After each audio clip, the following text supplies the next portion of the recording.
Alors on est effectivement, last but not least, très heureux d'accueillir maintenant autour du sujet l'hydroélectricité au défi de la flexibilité, Ghislain Wisloch, du coup, référent réseau Europe de France Hydroélectricité. Ghislain, bonjour. Bonjour, je représente France Hydroélectricité. C'est l'association de petite hydroélectricité en France. Et je vais vous parler d'une étude que France Hydroélectricité a faite sur la flexibilité parce que toutes les communications sur le sujet, les colloques, etc., en fait, sur le modèle économique de la flexibilité. Alors, le Green Deal change tout. La révolution dans le monde de l'énergie, décarbonation du mix, prépondérance des énergies renouvelables, ce qui va entraîner un besoin de flexibilité absolument extraordinaire.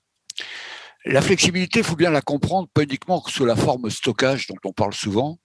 C'est en fait deux dimensions, l'équilibre offre-demande, la tenue de la fréquence sur le réseau européen, et d'autre part, en local, la gestion de la tension sur les réseaux et des congestions. Bien sûr, il y a plusieurs sources de flexibilité, plusieurs technologies. Elles sont chacune caractérisées par leur commandabilité, la dynamique, la puissance commandable, l'énergie pouvant être fournie. Nous nous intéresserons bien sûr à l'hydraulique parce que depuis longtemps, l'hydraulique est essentielle depuis le début du système électrique, depuis le début de l'électricité, l'hydraulique est essentielle pour l'équilibre du système électrique. À tel point que ces services sont considérés comme acquis par les traders et sur les marchés et les dispatchers des gestionnaires de réseau, car ils sont historiques. On n'en parle pratiquement même plus. 9000 MW de centrales de lac, pas oublier les 2000 MW d'éclusée avec 2 heures de stockage, c'est bien équivalent à toutes les batteries dont on parle dans tous les colloques. Les stations de pompage, ça c'est bien connu, 5000 MW en France, et même le fil de l'eau module, le Rhône module plusieurs centaines de mégawatts pour faire face à la flexibilité. Mais aussi la flexibilité de la petite hydro, et une étude allemande a montré que le coût évité pour le réseau de la présence de la petite hydro est de 3 milliards d'euros. Il y a aussi les autres services, réglage de tension, renvoi de tension, inertie. Et même si la technologie de l'hydro est mature, elle est toujours en développement et notamment, par exemple, à travers le programme de recherche européen Horizon Europe 2020, eh bien, plusieurs programmes de recherche sont consacrés à accroître la flexibilité de l'hydro. On peut dire que s'il n'y avait pas d'hydro sur le réseau européen, si aujourd'hui l'hydro disparaissait du réseau européen, le risque de blackout, elle serait très important. Je vous montre ici ce que c'est qu'une station de pompage. Alors, je me suis placé sur le réseau allemand parce que la présence d'énergie renouvelable variable y est très importante. Et on voit que par jour, une station de pompage COPS2 en Autriche, Vorarlberg, de 500 MW subit 20 changements d'état par jour entre pompe, turbine, arrêt, pompe, turbine, etc. C'est impressionnant. Récemment, la steppe de Gilboa en Israël qui vient d'être mise en service, 300 MW, dont EDF a participé à l'ingénierie, bien le gestionnaire de réseau a exigé qu'elle puisse démarrer arrêt complet, pleine puissance, en 1 minute au lieu des 6 minutes habituelles de ce genre d'installation. Mais le problème, c'est que il n'y a pas de profitabilité à la flexibilité. J'entends bien sûr les centrales installées n'ont pas de coût de capitaux, mais si vous voulez investir dans la flexibilité, c'est impossible. Les stations de pompage, qui sont la technologie la plus compétitive de stockage actuellement, eh bien, tous les chantiers de stations de pompage en Europe sont arrêtés. Pourquoi ? C'est pas simplement parce que plus il y a d'énergie à coût marginal nul, le vent, l'eau, le soleil ne coûtent rien, plus le spread sur les marchés peak-off-peak décroît. Et d'autre part, la rémunération des services systèmes est héritée de l'histoire et ils ne sont rémunérés qu'à la marge.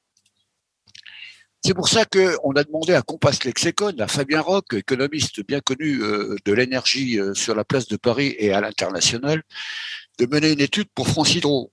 On l'a fait en partenariat avec la Grande Hydro, EDF Hydro, Compagnie nationale du Rhône et Société hydroélectrique du Midi, et l'ADEME a participé à cette étude. 3 points dans la commande, les besoins de flexibilité actuels et la contribution de l'hydraulique. Deuxième point, l'évolution des besoins de flexibilité à long terme.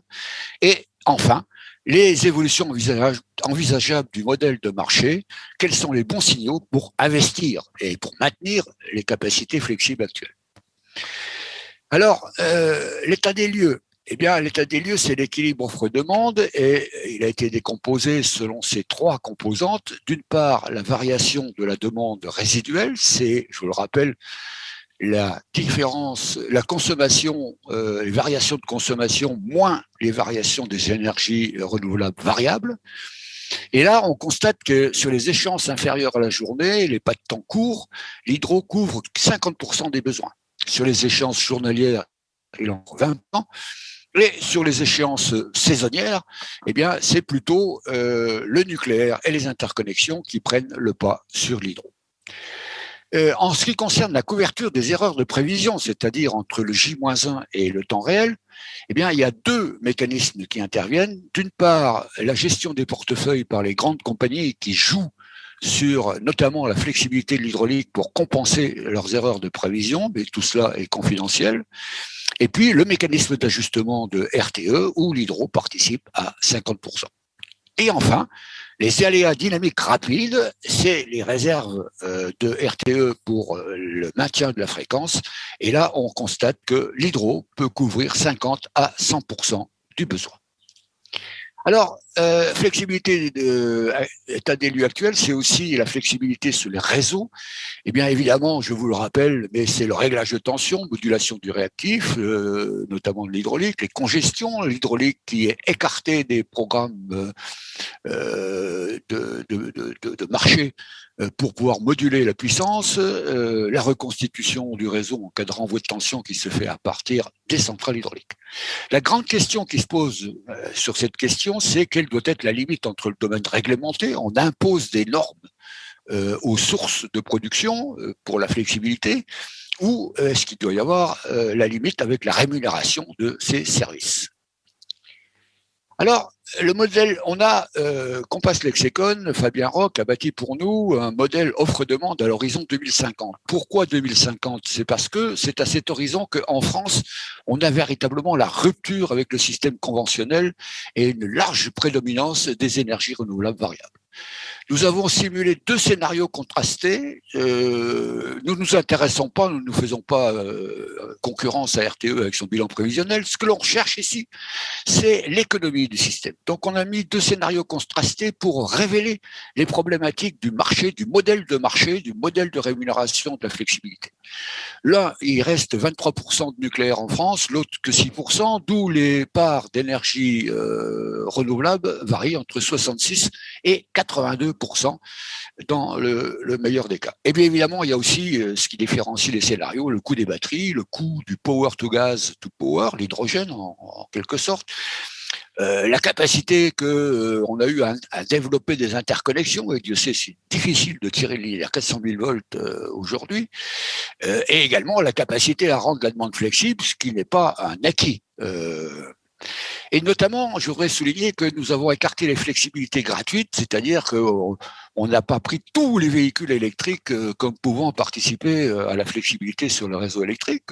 Tout un chacun voudra plutôt conserver sa batterie de véhicule pleine pour pouvoir circuler. Même chose pour les effacements. Juste une petite remarque, c'est que évidemment c'est un modèle au pas de temps horaire qui ne capture pas l'évolution, qui ne capture pas les performances à très haute dynamique telles d'une batterie ou de l'hydraulique. C'est un autre sujet qu'il faudra aborder dans l'avenir. Alors, quels sont les résultats? Les résultats, ils sont impressionnants. Des besoins de flexibilité énormes. Les besoins de flexibilité augmentent d'un facteur 5 entre aujourd'hui et 2050. Flexibilité journalière de 10 à 40 gigawattheures par heure, hebdomadaire de 100 à 700 gigawattheures par heure. D'où un développement massif de capacités flexibles. Bien sûr, l'hydraulique, le suréquipement des barrages existants coûte pas cher, c'est celui seul qui soit économique, 900 mégawatts. Et les STEP, qui je vous rappelle aujourd'hui, on nous a 5000 mégawatts de pompage, turbinage en France, eh bien, elles vont augmenter jusqu'à un accroissement de 10 000 mégawatts, soit 15 000 mégawatts au total. C'est des steps sur 10 heures, 30 heures. On voit bien que là, on essaie de couvrir le besoin hebdomadaire, notamment sur une semaine sans vent. Évidemment, d'autres moyens de flexibilité sont développés, ça dépend des scénarios, et on peut évidemment parler des batteries sur les pas de temps courts et sur les pas de temps longs, c'est-à-dire le saisonnier, de l'hydrogène, le power to gas to power. Très bien. Pour conclure. Oui. Alors, il n'y a pas de rentabilité. Ce qui est à souligner, ce qu'on cherchait, c'est qu'il n'y a pas de rentabilité naturelle. Les investissements sont massifs, 3 milliards à 4 milliards d'euros par an. D'accord. Mais le missing money, c'est-à-dire l'argent nécessaire pour rendre les choses profitables, est de 1 à 2 milliards par an. Et la situation est similaire dans les autres pays européens. La petite hydro, évidemment, peut participer largement. C'est 1600 MW de petite hydro installée sur le parc de production. Une petite centrale hydro peut accroître de 20% la capacité de raccordement du photovoltaïque le long d'une vallée. Le potentiel de modulation de la petite hydro, c'est plusieurs milliers de batteries. Il nous reste que quelques minutes. Je vais terminer là-dessus. Allez-y. Quelles sont les limites du modèle de marché actuel? Eh bien, actuellement, il y a une absence de signal à l'investissement. Les pistes pour y remédier, c'est le découpage des blocs de marché. Ils sont de 30 minutes aujourd'hui. Plus ils sont courts, mieux on capturera les performances à haute dynamique. Deuxièmement, la valeur assurantielle non révélée. Quand on constitue des réserves pour le gestionnaire de transport, on a des moyens qui sont mobilisés, investis, ce n'est pas rémunéré, c'est ne rémunéré qu'à la marge.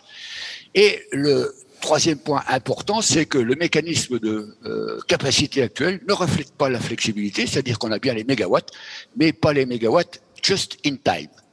Parfait. L'avenir, c'est d'adopter, je termine là-dessus, c'est d'adopter le market design. L'hydro dans tout ça n'est qu'un révélateur de la problématique propre à toutes les technologies.